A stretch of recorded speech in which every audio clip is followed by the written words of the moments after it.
Magandang araw mga boss. Ngayong araw na to ay pag-usapan natin ang advantage at disadvantage ng metal stud at advantage at disadvantage ng kahoy. Pero bago munang lahat, intro muna tayo.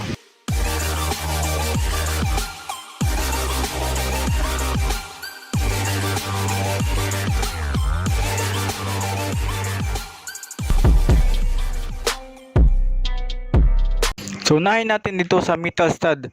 Ang metal stud ay gawa sa metal obviously at saka galvanized po siya mga boss. So hindi po siya basta-bastang kakalawangin. Unlike sa kahoy mga boss, so hindi siya tatagal ng ilang taon. Posible siyang pasukan ng anay o ngat-ngatin ng anay. Yan yung disadvantage ng kahoy mga boss. Pagdating sa pangmatagalan. Mas maganda yung metal stud basta hindi lang siya mababasa mga boss, so hindi siya kakalawangin. So mostly ginagamit yung metal stud ay sa division lamang sa loob ng bahay mga boss. Hindi siya advice sa mga firewall mga boss. Same rin sa kahoy. So pang indoor lang siya mga boss, hindi rin siya pang wall sa ating mga firewall, pang framing sa ating mga firewall. At saka disadvantage ng kahoy din mga boss, pag sobrang init mga boss o sobrang lamig, so madideform yung kahoy. Gagalaw yung kahoy mga boss. May posibilidad na babaluktot ito pag sobrang init o kaya sobrang lamig. So unlike sa metal stud, so steady pa rin yung kaniyang position. So hindi siya ma-deform. At sa metal stud mga boss, fire resistant po siya. So obviously kasi metal naman siya. So unlike sa kahoy, yan madali siyang masunog. Matutunaw naman yung metal stud pero ordinary lamang na sunog, so hindi siya basta-bastang matutunaw. So unlike sa kahoy nga, madali siyang masunog.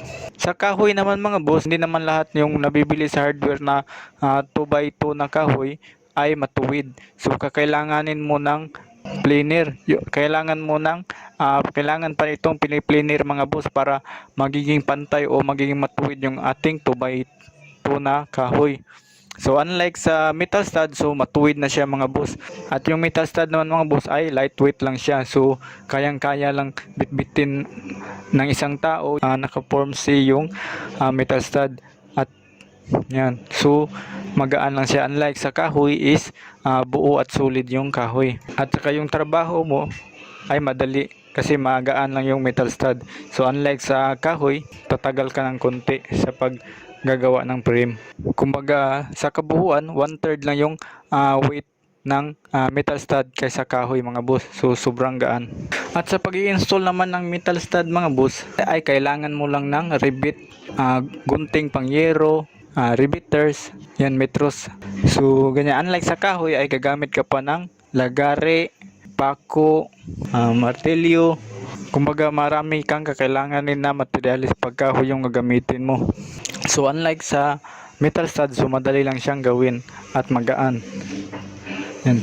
So yung disadvantage lamang ng metal stud mga boss ay hindi lahat ng tao o hindi lahat ng panday o manggagawa ay marunong magkabit ng metal stud. So unlike sa kahoy, kumbaga traditional natin na paggawa ng walling is kahoy. So kumbaga marami nang alam kung paano maggawa ng frame gamit yung kahoy o magawa ng drywall gamit yung kahoy. So kumbaga dito naman sa metal stud ay modern siya na pamamaraan ng walling. So kakaunti lang yung marunong gumawa nito. At meron pang disadvantage sa metal stud mga boss. So yung metal stud mga boss ay hindi siya soundproof kasi nga metal siya, so magbabibrate yung sounds papasok doon sa loob. Yan. So unlike sa kahoy, soundproof yung kahoy kasi hindi siya magbabibrate kasi nga solid yung kahoy natin. Ang ginagawa ng iba mga boss para magiging soundproof yung metal stud, lalagyan nila ng insulation foam sa gitna para yan yung magsisilbing soundproof. So sa metal stud mga boss, pag maggagawa ka ng drywall, dalawa yung bibilin mo, metal tracks at saka metal stud. Yung metal track mga boss, yan yung nagsisilbing paa o dyan ipapasok yung metal stud. So kalimitan ginagamit yung metal tracks ay sa sahig, sa haligi. Yan yung unang ilalagay sa sahig, sa haligi, at saka doon sa kisame or sa beam. So yan yung magsisilbing hahawak doon sa ating metal stud. So yung metal stud naman, yan yung naka-vertical sa gitna at saka naka-horizontal. So metal stud yung karaniwang ginagamit dyan. Yung sa vertical niya mga boss, sa metal stud, so hindi lang basta-basta maglalagay ka ng metal stud kahit anong posisyon. So dapat kailangan nagkatalikod yung metal stud. Kung nakatalikod siya dito, so dapat nakaharap siya dito naman. So dapat niya opposite lang siya mga boss. At sa paglalagay naman ng ating horizontal frame, dapat yung metal stud ay nakakaob. Ganyan, so nakakaob siya mga boss. Ito palang binibidyo ko mga boss ay bahay ko to mga boss. Yan, so mostly metal stud yung ginagamit ko sa pagdating ng drywall kasi kaya lang siya ng isang tao. So unlike sa kahoy mga boss, so kakailanganin mo ng 2 tao. Kasi yan yung hahawak sa isig-kadulo mga boss. So sa metal stud, kasi lightweight lang siya, so pwede rin ng isang tao mga boss. So ito nga boss, kararating lang ng ating biniling rivet. So ito yung riveter natin mga boss na ilalagay lang sa barina. Yan.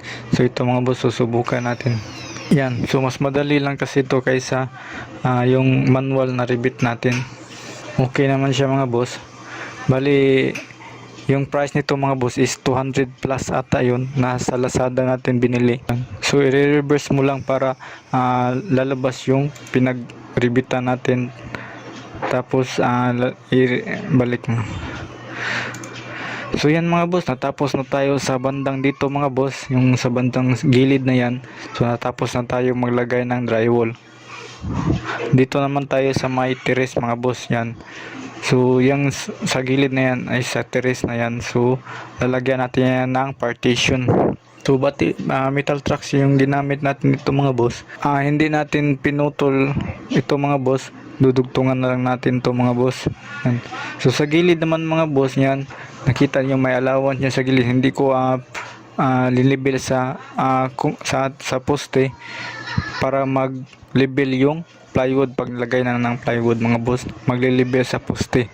So yan, so bali 1/4 yung lalagay nating plywood dito mga boss.